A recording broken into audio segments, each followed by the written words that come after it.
ಓಂ ಶಾಂತಿ. ಮರಳಿ ಭೂಮಡಿಲಿಗೆ ನೈಸರ್ಗಿಕ ತೋಟದಿಂದ ನಮಸ್ಕಾರ ವೀಕ್ಷಕರೇ, ನಾನು ಶೋಭಾ ಮಾತಾಡ್ತಾ ಇದ್ದೀನಿ. ಇವತ್ತು ನಮ್ಮ ತೋಟದಲ್ಲಿ ಶುಂಠಿ ಗಿಡಗಳಿಗೆ ಮಣ್ಣನ್ನು ಹೇರಿಸುವಂಥ ಕೆಲಸ ಮಾಡ್ತಾಯಿದ್ದೀವಿ.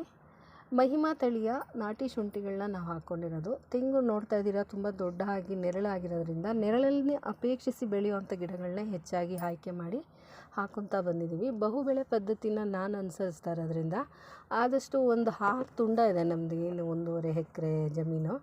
6 ತುಂಡುಗಳಲ್ಲೂ ಹೆಚ್ಚಾಗಿ ಆದಷ್ಟು ಬೇರೆ ಬೇರೆ ರೀತಿಯಾದಂಥ ಗೆಡ್ಡೆ, ಗೆಣಸು ಮತ್ತು ಅರಿಶಿನ, ಶುಂಠಿ ಎಲ್ಲಗಳನ್ನು ಬೇರೆ ಬೇರೆ ವೆರೈಟೀಸ್ನಲ್ಲಿ ಹಾಕ್ಕೊಳ್ಳೋದಕ್ಕೆ ಪ್ರಯತ್ನ.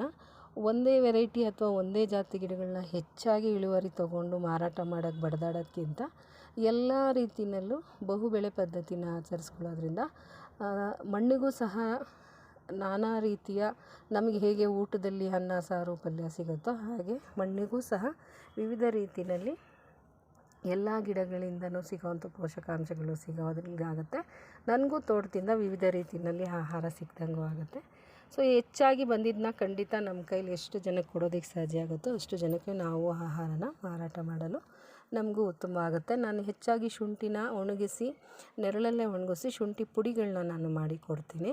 ಸೊ ಈಗ ರೆಡಿ ಆಗ್ತಾ ಇದ್ದಾವೆ ಗಿಡಗಳು. ನೋಡೋಣ ಹೇಗೆ ಬರುತ್ತೆ, ಎಷ್ಟು ಇಳುವರಿ ಬರುತ್ತೆ. ಮುಂದಿನ ದಿನಗಳಲ್ಲಿ ನಾನು ವಿಡಿಯೋನ ಖಂಡಿತ ಹಾಕ್ತೀನಿ. ನಮಸ್ಕಾರ, ಒಳ್ಳೆಯದಾಗಲಿ.